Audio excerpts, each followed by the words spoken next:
Funding for this edition of Think Tank with Steve Adubato has been provided by PSE&G, committed to providing safe, reliable energy now and in the future. The Healthcare Foundation of New Jersey, University Hospital. One goal, one passion. Every patient, every time. Prudential Financial. Summit Health, a provider of primary, specialty, and urgent care. Horizon Blue Cross Blue Shield of New Jersey. Here when you need us most, now and always. New Jersey Sharing Network. The Robert Wood Johnson Foundation. And by Rutgers University, Newark. Promotional support provided by NJ Biz, providing business news for New Jersey for more than 30 years, online, in print, and in person. And by CIANJ and Commerce Magazine.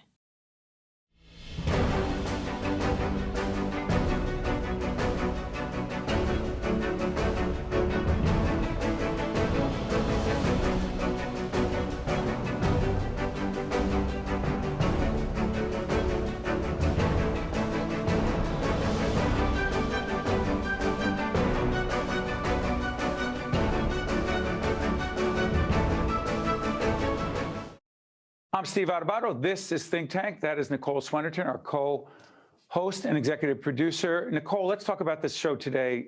We have one segment, a really important segment on autism and its connection to COVID, or the other way around. And the other one on the back end, I'm going to tell folks about a really important historical interview about the late, great United States Congressman Donald Payne, and his son tells that story, and his son, Donald Payne, is a member of Congress right now. Let's talk about autism first, Nicole.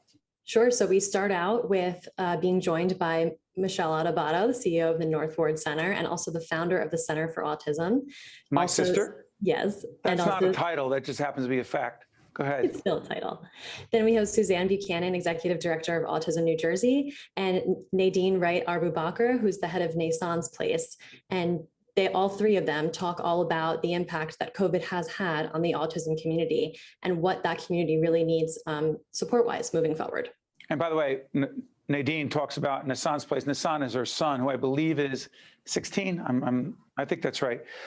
Check that out. And on the back end, United States Congressman Donald Payne is with us, and he talks about his father, United States Congressman, the late Congressman Donald Payne. And as a kid growing up in Newark, Donald Payne was a giant. He replaced United States Congressman Peter Rodino. Donald Payne was the first United States Congressman of color, first Black congressman in New Jersey. Not just a state and a national leader, but international. Work in Africa was extraordinary. So on the back end of this think tank program, it's Donald Payne, the congressman, talking about his dad, the seat that he took over when his dad passed. So that's Nicole. I'm Steve. Nicole, do we talk about the funders, or real quick?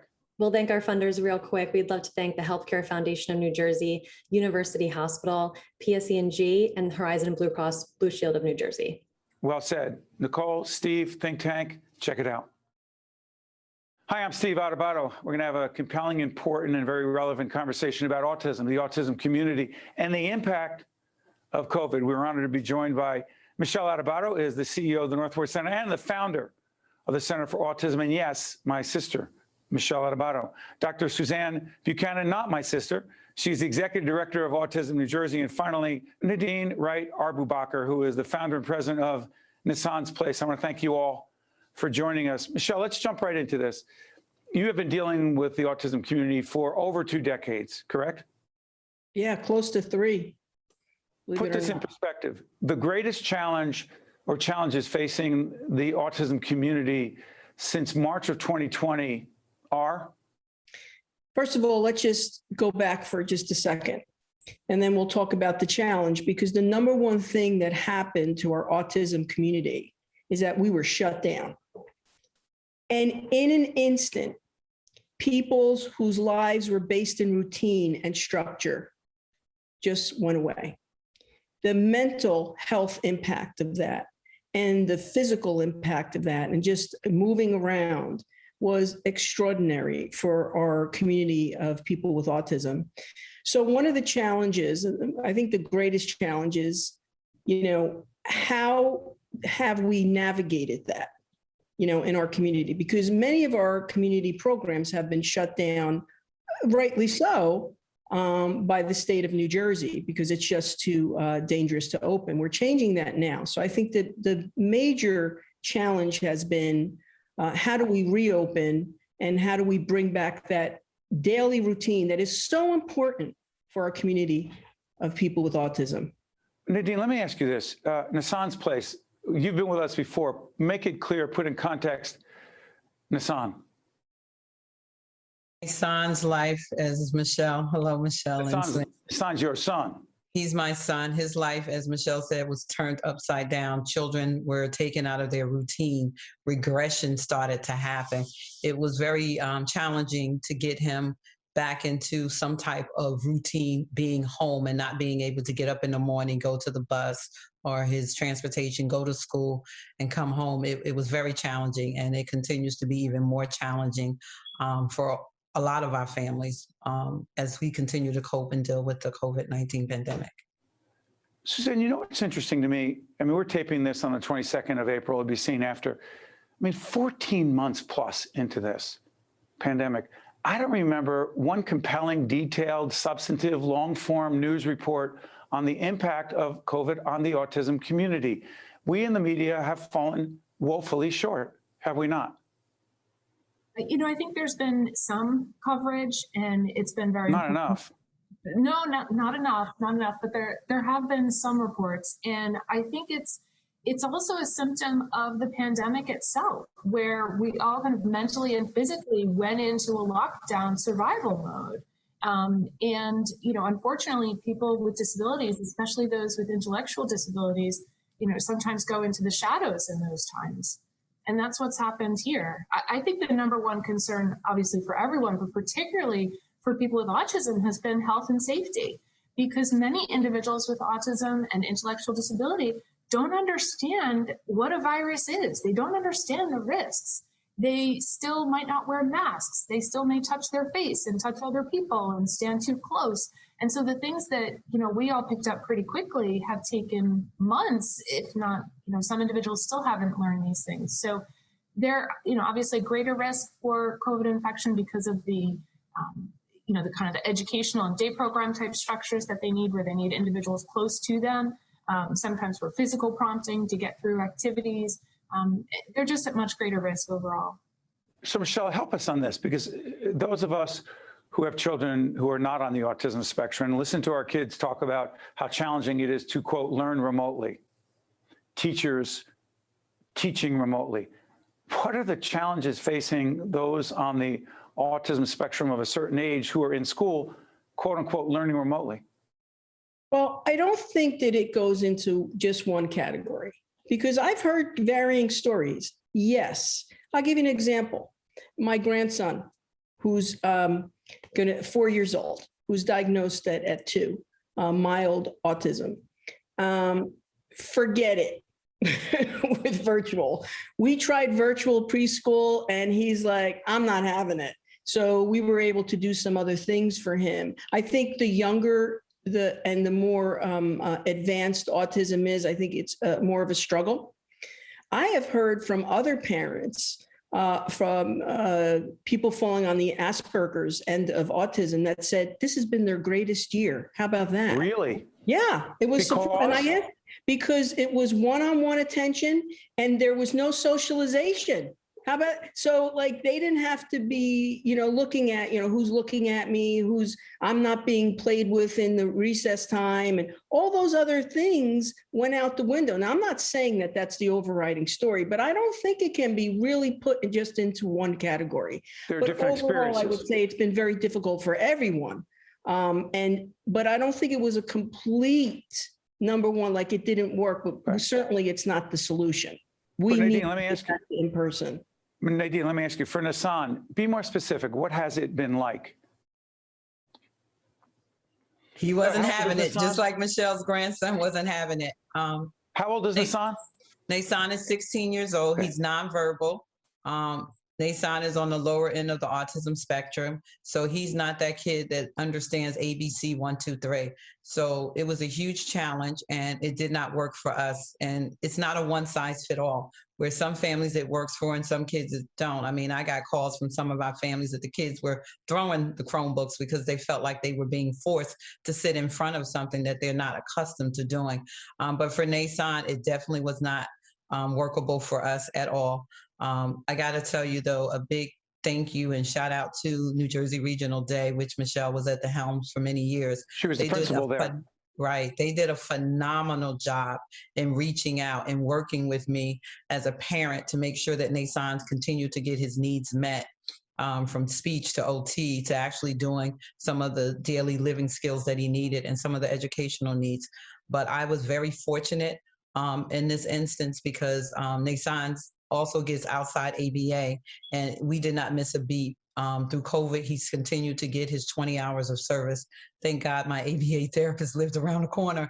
So we had a lot of support for him, but the remote learning was definitely not going to work for him. By the way, if you just joined us, we're talking about the impact of COVID-19 on the autism community. Michele Adubato, Dr. Suzanne Buchanan, and Nadine Wright-Arbubakrr joining us. By the way, to disclose, the Northward Center is a supporter of what we do, particularly in the area of autism awareness. Suzanne, let me come back to you. Is it true that people who are dealing with COVID, people dealing with autism are more likely to get COVID, or is that a misnomer? Well, I think, the research is still emerging on all of that, but there do seem to be a lot of higher risk behaviors, like I described before, like standing closer to other people, not wearing masks, all that. So yes, it is, the findings are certainly trending in that direction. It's been difficult from a research perspective to separate out individuals with autism, like with and without intellectual disabilities. Sometimes people with all developmental disabilities are put into one kind of research category, but it's, common sense would say that there's more risk. Michele, go back to the whole question. Nadine mentioned the Chromebooks. Put the Chromebooks in perspective. First of all, what are we talking about? Why is it relevant to this discussion? And they're not cheap. No, they're not. And I would agree with Nadine that, the overall feeling that it's been very, very difficult for people with disabilities to do virtual learning. I just did want to point out that there has been some instances where that it hasn't been as bad. Now, that being said, Chromebooks were the number one thing that from a technology standpoint that, was the easiest thing to use, but it's not so easy to get. And especially when the pandemic hit. I mean, we were waiting for months and months. So, we had to beg companies, to give us, and we were able to get donations and all of our Center for Autism clients a Chromebook. And we have still been virtual. Center for Autism, which is to me an extended learning situation. So, I was the principal of Regional Day School, and I'm so proud of Regional Day School that they've tell everyone what Regional Day School is, and not everyone watching in New Jersey and surrounding states know exactly what it is. So Regional Day School is a special needs school, one of the few that are still around, and we do need them, that are just geared towards people with autism, ages 5 to 21. And I was very proud to run that school for over 20 years with our leadership team. And the bottom line is they're right in the heart of it. But what happens after 21? And that's, the same type of situation that we were in at Center for Autism. So Center for Autism really is an extension, if for lack of a better word. Sometimes they call it the Regional Day College, like they go off and because number one, age-wise, Michele, help people understand. The government has certain regulations. Aging out is a funny term. What does aging out in the context of this conversation actually mean? So aging out of the educational system means 21 and over. So what's supposed to happen at 21? It depends on where you are and where you live, unfortunately, because some people could call it falling off the cliff. And in many places that happens. That's why the Center for Autism was founded. because there really wasn't any place for students and people with autism in our Newark area, greater Newark area, to go after 21. But we're having the same type of issues in terms of COVID. We are now having the discussion, like we've got everyone a Chromebook. Thank you. That's wonderful. By the way, 100% of our staff have been vaccinated.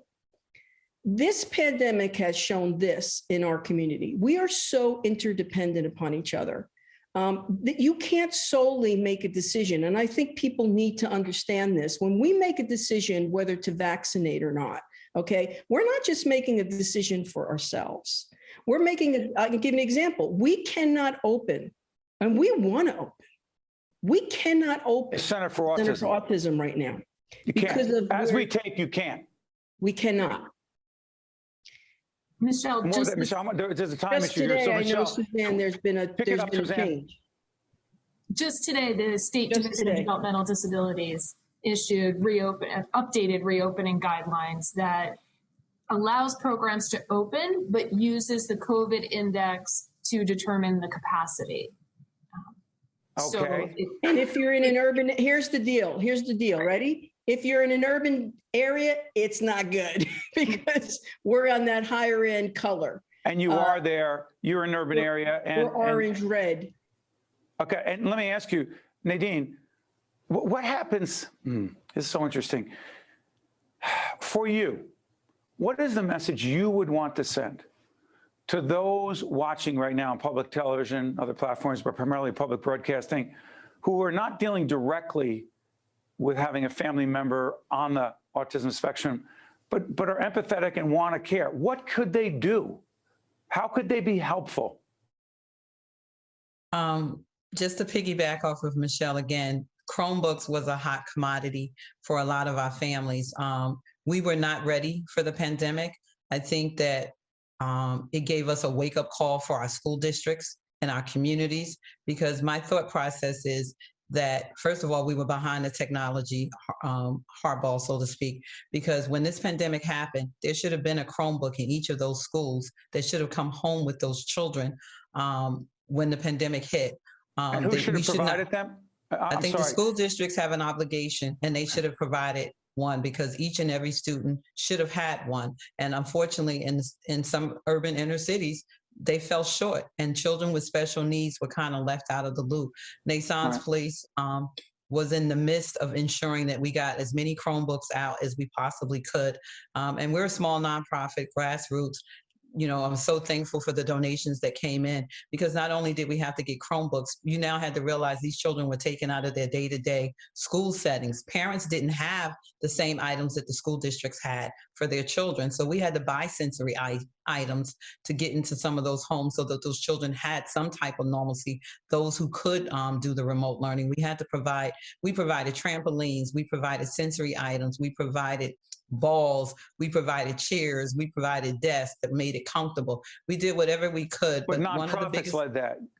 I'm so sorry, I got about a minute and a half left. So nonprofits provided that. Michele, was there corporate and/or philanthropic support for the Chromebooks? Yes, there was. We were able to work with the Healthcare Foundation of New Jersey. They have been very generous with us and very quick. Very quick to respond. So the foundation community supporting not-for-profits directly who are providing direct services to those on the autism spectrum. That's a key to this. So government, real quick, got a minute left. What's the role of state and/or federal government in this? Michele, go. Got 20 seconds. Go. To support the nonprofits. What does that mean? Direct dollars? Absolutely, because it gets truly funnel. When we talk about the funnel down approach, it is the nonprofit. It's the nonprofit that can help grassroots programs like Nadine's, which we have. And so if you want to funnel the money correctly and directly, you want to go through nonprofits that are at the core of every community. Did the stimulus package have money going directly to the autism community? The Biden stimulus package, is there direct money going to the causes that to the needs and the services you just laid out? I don't know if Suzanne wants to answer that. Suzanne, real quick, is there money directly there? There are some stimulus payments Right. going to individuals 16 and over, and there are billions of dollars being poured into home and community-based services. How that actually funnels down to the local level and to the individual family remains to be seen. Who's in control of the money? Federal and state government. So the federal and state government ultimately decide what gets to certain nonprofits or not, correct, Suzanne? Correct. I think what Suzanne is saying is there hasn't been a direct connection yet. Right. And I just like to pick up what Michele said about getting vaccinations. A few seconds, go ahead. We have a special needs clinic with the Visiting Nurse Association of Central Jersey that has not only special accommodations, but what I would call intensive special accommodations. And we encourage anyone to go to our website at autismnj.org to learn more about getting vaccinated. We'll put your website up. Yes, Michele. I said 4 times. This is what happened in our family dinner table. I say we got to go, and she say something else. Go, Michele. Real quick, it's not what you do. It's not what I do. It's what we do together, and that's what we've learned. By the way, everyone's website's been out throughout this entire program. Go to find out more information. This will not, I promise, be the last conversation about the impact of COVID on the autism community. So complex. Michele, Suzanne, and Nadine, I want to thank you so much for joining us. We appreciate it. Thank you. Thank you. Stay with us. We'll be right back. To see more Think Tank with Steve Adubato programs and to listen to Think Tank with Steve Adubato, the podcast, visit us online at steveadubato.org. If you would like to express an opinion, email us at info@caucusnj.org. Find us on Facebook at facebook.com/Steve Adubato, PhD, and follow us on Twitter at Steve Adubato.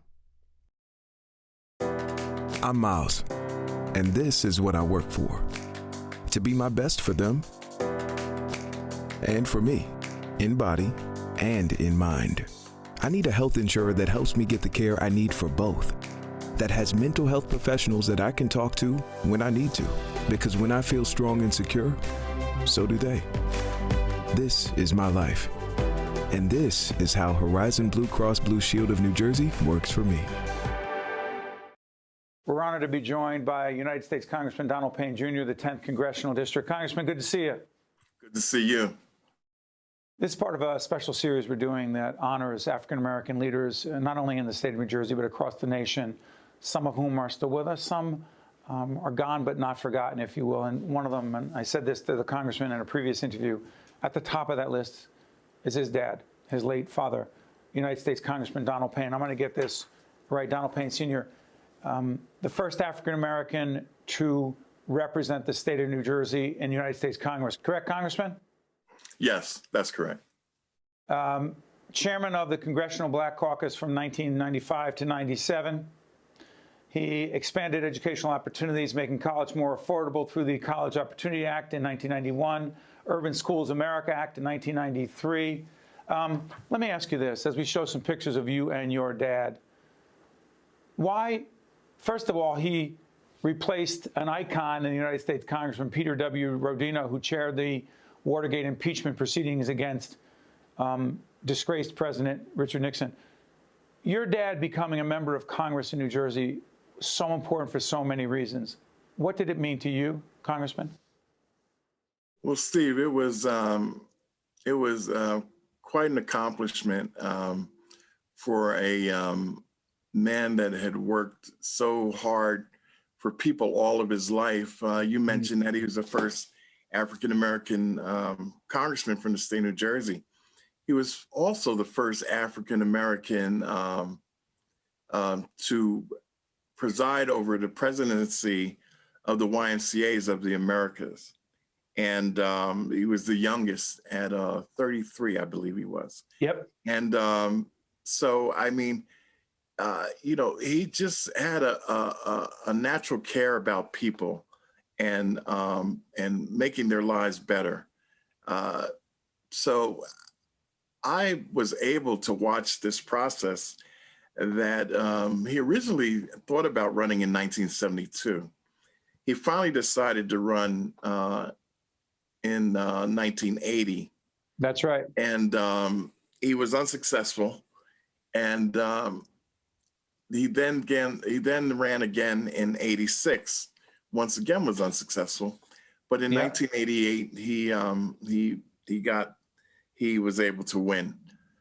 Steve, it was a real lesson in my life about watching someone that had a goal, do what they could do to attain it, not be successful, pull back, look at what they did, and move forward again. So it was really my first true example of watching someone have a goal and doing everything to attain it. And it was such a life lesson that was really amazing for me, and I'll never forget that process. And you know, Congressman, you and I grew up in similar homes in certain ways, and very different homes in other ways. But our dads were not only friends, but interacted with each other in the political arena. They were classmates at Barringer High School, quote, back in the day, really back in the day.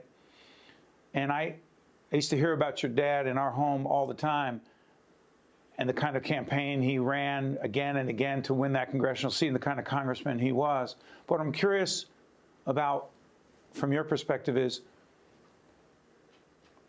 his commitment to public service, to making a difference, particularly at that time when it was so incredibly difficult for African-American people who chose to be in politics in a white, older, male-dominated world. Beyond persistence and perseverance, what did he teach you about the importance of service? That there was nothing greater than to serve your fellow man, and that if you're in the position to make the quality of someone's life better, then it's your obligation to do it. And that's the model that I followed in following him into public service.